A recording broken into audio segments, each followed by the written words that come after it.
Welcome to today's Explainer. Look, we're tossing out the usual syllabus today. Instead, we're plunging headfirst into the dark. We're going to explore a deeply atmospheric, grim-dark, gothic fable that actually serves as this incredibly profound allegory for psychological integration. We are going to unpack a brilliant philosophical deep dive into what the source material calls the Guttural Law. Basically, we're taking a descent through our own shattered illusions to uncover what it truly means to be whole. To really get this descent, we have to set the scene. Just imagine the jagged, broken ruins of what the text calls the Cathedral of Stained Glass. Now, for a long time, this was a place of pristine purity, but those dogmas, they're completely shattered now. The cold, wild wind of reality is literally howling through the gaps. All those sterile certainties that once protected the people inside have fallen apart, and a totally new primal order is taking over the ruins. Part 1. The Shattered Stained Glass. Now, what's really interesting about this concept is why that glass had to break in the first place. Think about our human obsession with a perfect, stain-free existence. We build these cathedrals of purity in our own minds, right? We're desperately trying to master our world with perfect data and absolute control. But as the source material reveals, this pursuit of the pristine ultimately paralyzes us. It turns us into static monuments of an unlived life, completely cut off from our own vitality.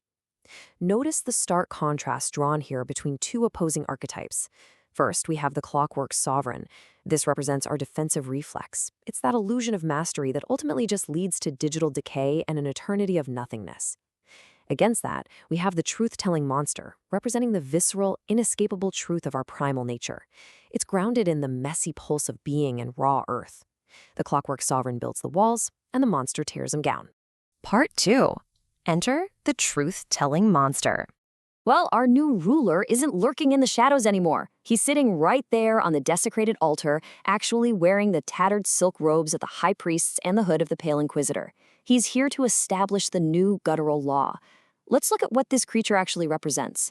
The text defines him as the monstrum, literally an omen hidden under the floorboards. For years, the inhabitants hid him away just to maintain their pristine, sterile certainties.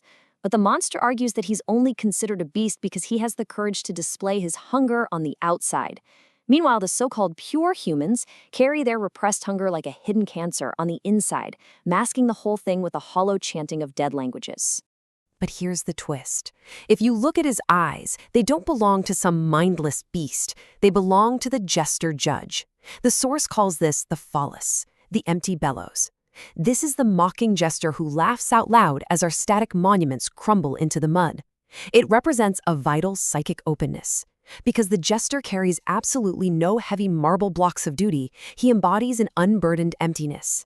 And that emptiness is exactly what allows true, vital spirit to flow freely once again. Part 3. The Diatribe of Humber. This really sets the stage for a massive philosophical clash. The text frames it as a back and forth between these two archetypes of the unconscious, the monster and the jester. They're conducting what it brilliantly calls a philological archaeology of our own terror. They're digging up the deep roots of why we hide from ourselves. The monster inquisitor delivers his judgment with a guttural roar. As this quote captures perfectly, he says, "I do not search for hidden stains to punish. I search for the growling of the belly, you muffled with silk." He's not interested in moral purity. His goal is to redeem humanity not with pink syrup and numbness, but by anchoring them directly to their own rot. He demands that we acknowledge the base, animal hunger we've tried so desperately to civilize away. Then, the energy shifts. We get the airy, mocking voice of the jester inquisitor. He points out that our obsession with control, our absolute sovereignty, was never actually strength.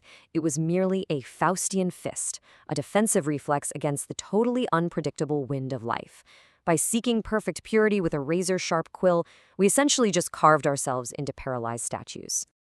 Part 4. Drinking the Bitter Well. Let's move to and see how this builds, because the monster doesn't just preach, he takes action. He forces the citizens to confront their repressed shadows through these incredibly intense parables. First up on this timeline is the parable of the bitter well. Initially, the citizens of this city thought they were successfully saved, right? They were fed by the Pale Redeemer's pink syrup, floating around like ghosts with plastered smiles, totally disconnected from reality. So what does the monster do? He poisons their sugar-coated well with iron and salt, the literal taste of repressed tears in cavernous dungeons. When the citizens drink it, their psychic dissociation is finally loosened. They wake up to the horrific reality of their rotting state. But in doing so, they finally experience the authentic tragedy and therefore the authentic reality of their own existence. Next, we get this deeply visceral image in the parable of the scalpel of hunger. You have this scholar who tries to hide his primal unconscious by memorizing the dead languages of the church. He's just hoping to retreat into pure, sterile thought. But the monster visits him not with a pen, but with a rusted hook. Every single time the scholar attempts a sterile thought, the monster hooks his tongue, pulling the messy pulse of being directly out of him. He is forced, violently, to display his primal unconscious on the outside. Part 5. Descent beneath the floorboards. Okay, so we've completely left the cathedral now. We are down in the hungry underworld. This is the psychological space where we must finally consume the very things we've spent our entire lives repressing. And that brings us to the parable of the banquet. See, the high priest used to offer sacred bread, telling the people they were divine creatures, totally separate from the animals. Well, the monster shatters that illusion. He smashes their tables and serves a banquet of raw earth and bitter roots pulled straight from under the floorboards. The rule here is brutal but simple. You must eat the loathed filth to survive. And as the people ate this raw earth, their silk robes of denial finally tore open, allowing them to breathe the cold, wild wind and be redeemed into the true pulse of life. And that perfectly sets up our final story, the parable of the mirror of the beast. Imagine a king who builds this massive palace of mirrors just to reflect his own brilliant light. When the monster arrives, he doesn't attack the king. Instead, he simply sits on the throne and forces the monarch to wash his mud-covered feet. Every time the king recoils in disgust, the monster holds up a mirror. Eventually, the king is forced to actually wear the monster's skin until his illusion shatters entirely, proving once and for all that the king's shadow is completely inseparable from his substance. Part 6, Sovereignty requires the dirt. So the crucial point here is that sovereignty absolutely requires the dirt. We're taking this grim Gothic fable and grounding it in hard psychological reality.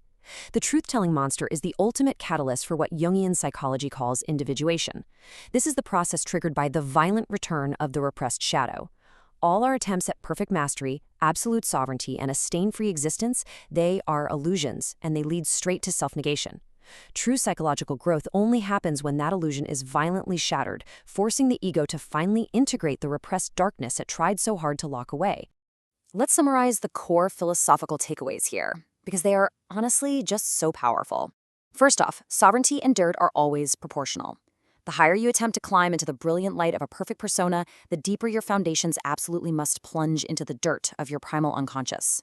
Second, repressing your underground twin isn't self-preservation, it's an act of self-destruction. And finally, true psychic vitality isn't found in a clenched fist of control. It requires the unburdened emptiness of the jester, flowing freely through the hollowed remains of the ego. We've walked through the shattered glass, dodged the rusted hooks, and stood on the muddy floors of the unconscious. The monster and the jester have definitely made their case. So as we wrap up this explainer, I want to leave you with one haunting question to reflect on in your own life. If you built a monument to your own purity, where are you hiding your growling belly?